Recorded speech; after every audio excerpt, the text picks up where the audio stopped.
Okay, Peanut Gallery, take it away. I have notes this time. Yay! Okay, so the Cauliflower Alley Club actually announced this, but this is Osamu Nishimura, who passed away at age 53 after a battle with esophageal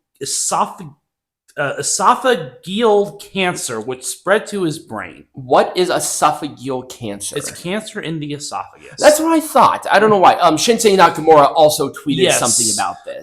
Yeah, he wrestled mostly in New Japan Pro Wrestling and All Japan Pro Wrestling. Yep, not surprised.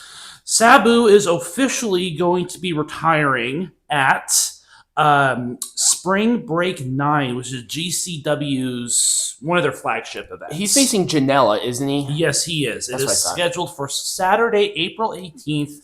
April 18th at the Palms Casino Resort. So it's part of that whole WrestleMania weekend. Cool. Maybe we'll take a look at tickets. Why not? Right. All right, so Ricky Starks, or Ricky Saints. He did officially vacate the Defy Wrestling Championship. They announced it, and it's vacant, and they're going to have a little tournament. It is going to be crowned at the Super 8X GP tournament on March 15th. Okay, I thought it was something in Vegas. No. But yes, Saints made his debut. There was a chant of Tony fumbled. I was trying to find the clip of that. I couldn't find it, unfortunately. All right, so we got to talk about this stupid spot that happened. I'm surprised you didn't bring this up with your drama because this was a pretty bad segment. I mean, it was terrible. I already annihilated it. Oh, you did? For a previous segment. Yeah. Okay, you probably did it like on your regular or whatever. Yeah, I did. Okay, so I saw you had a picture of it, so I'm like, you know what? We're just not really. All right, so I thought this was not last week, but the week after, or the week before, rather. No, I think it was last week.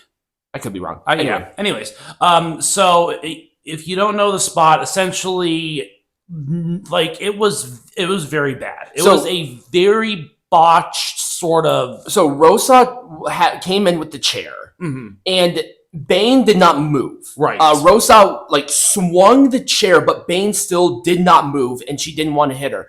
She responded by saying that she didn't want anybody to get hurt, and I get it. But if they're not moving, don't swing the chair. Right. I don't think Rosa understands why people are laughing. We're not laughing at it because of you swinging the chair.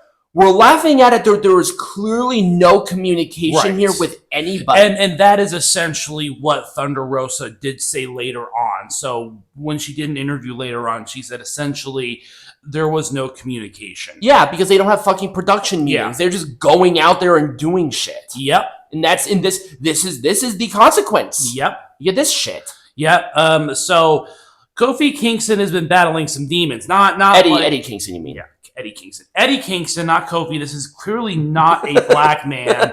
Eddie Kingston has been dealing with mental issues because he's not fucking wrestling because he is injured and he doesn't like not wrestling. He's been out for a while. He has been out for a while, and it has played an impact on his mental health. Jeez. So please get help if you need it. Yeah, this is not. That's not good. Therapy is good for everybody. I mean, I understand you love wrestling, and that's all well and good.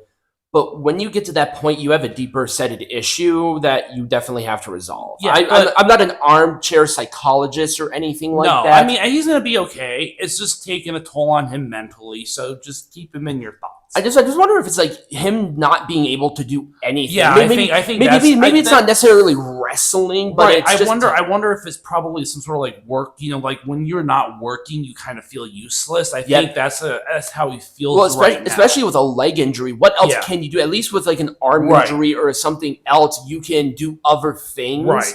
But with a leg injury, you're pretty much just not able to do a lot of things. All right, so where is Layla Hirsch going to end up next? There was a lot of people who were expecting to leave, actually. That's what I've heard. Oh, really? Mm-hmm. So Layla Hirsch's contract expired. They're not re-signing her. That's okay. But where is she going to go next? Because the issue that I see with Layla is that she has a lot of pride in her country. The country happens to be Russia. And Russia, in case you haven't heard, is not exactly the friendliest country here in the West. Right. So she can go anywhere. But I do see like her incorporating Russian themed things to be a problem, because when she did appear on pay-per-view and she did display that Russian stuff, especially after 2022, it got a lot of people talking, got a lot of people riled up. Well, Masha Slamovich had the same problem, Yeah. but Masha really sort of phased it out where Yeah. Hirsch was, I think because Masha was, I can't remember who was adopted. One of them was adopted into the States. But I think Layla would actually do really good in GCW. Yeah, I think so, her too. style would actually be best there. Yep. I would say TNA, but I feel like that, I don't know, Yeah. I just can't see her there. I think she would actually do quite well as like a pretty major heel somewhere Yep. doing the Russia thing. Yeah. I think that'd be kind of that'd be kind of cool. Yeah. We talked about the Rhea Ripley stuff. Yep. Don't personally deliver mail to someone's house. If the wrestler has like a PO box or something like that, send it there. That's cool. That's sort of what they do. Send it to WWE. I'm sure they'll forward it. Yeah. Don't try to find their address and either mail stuff to their address or go to their address. Just don't. Yeah, that's kind of weird. It's not acceptable behavior. I'm sorry, Rhea. You're awesome. I'm a fan of yours, but there's no part of me that ever wants to visit you unless I am invited. Yes, I will not come to your house unless I am personally invited to come visit. Which then we can have cake. Why cake? I'm not sure. Anyways, so TKO's doing this now. We all knew that this was going to inevitably happen. Mm-hmm. This is the Takeover series. So TKO owns 3 major brands at this point. They own WWE, UFC, and Professional Bull Riders. They are all going to the same arena on different nights with one day in between to presumably reconfigure the set and everything. Yeah, but I think it's kind of cool. They're doing this in Kansas City on the 28th, so 24th, 26th, and 28th. So essentially that entire weekend is going to be TKO stuff. And they're calling it TKO Takeover, and they have already confirmed they're also going to be doing an event like this in Perth. Oh, cool. Yeah. Western Australia, for those who are not familiar. So WWE's going back to Perth at some point. Sweet. Speaking of WWE. Yeah, so they had their 2024 financial results. So total revenue, they had a revenue of $2.804 billion in 2024, which is 67% increase from the previous year. Their net income was $6.4 million for the year, which is a decrease primarily due to increased operating expenses, and their EBITDA is a 55% rise. What is a EBITDA? So essentially, that's just all the money that's left over after paying all the taxes and all that stuff. So 55% increase from there. WWE's annual revenue was $1.398 billion, and their revenue was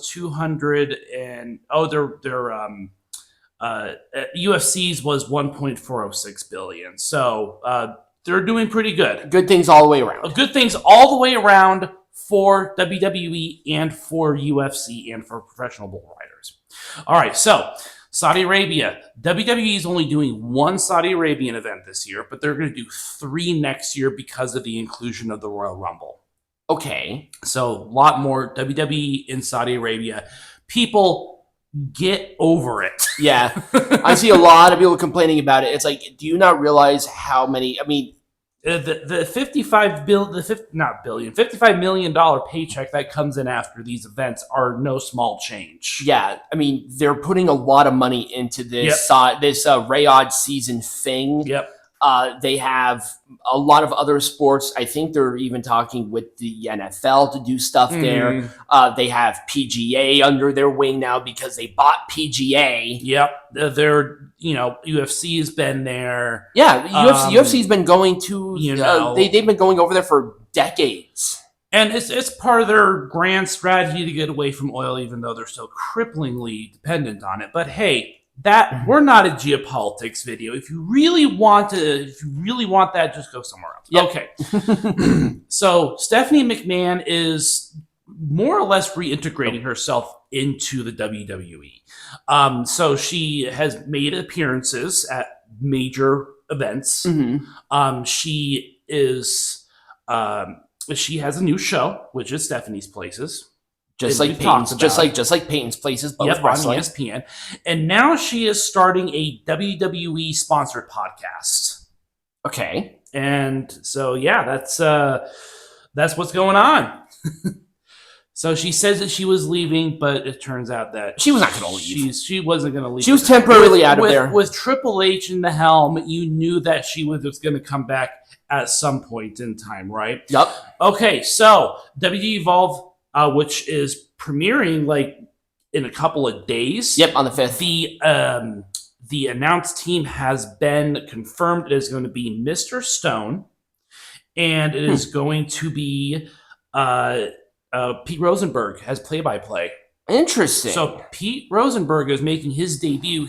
If you don't know, he's from the I don't know what he does outside of WWE. I think he does at ESPN. Okay. I can't remember which part. But he also does take part in the panels for the pre-shows. If you are unfamiliar with who Pete Rosenberg is, but it looks like he is going to be coming into Evolve.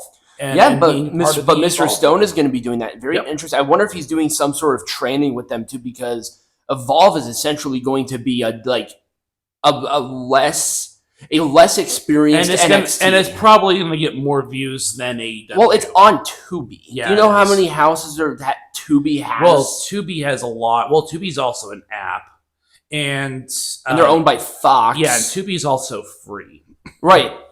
So they're going to absolutely annihilate. It's going to be awesome. I can't wait to see this. Right. They're like, fuck this shit, which is great. So I think that was it for you. That was it. So when we come back, the good and the bad of the Elimination Chamber. Hooray.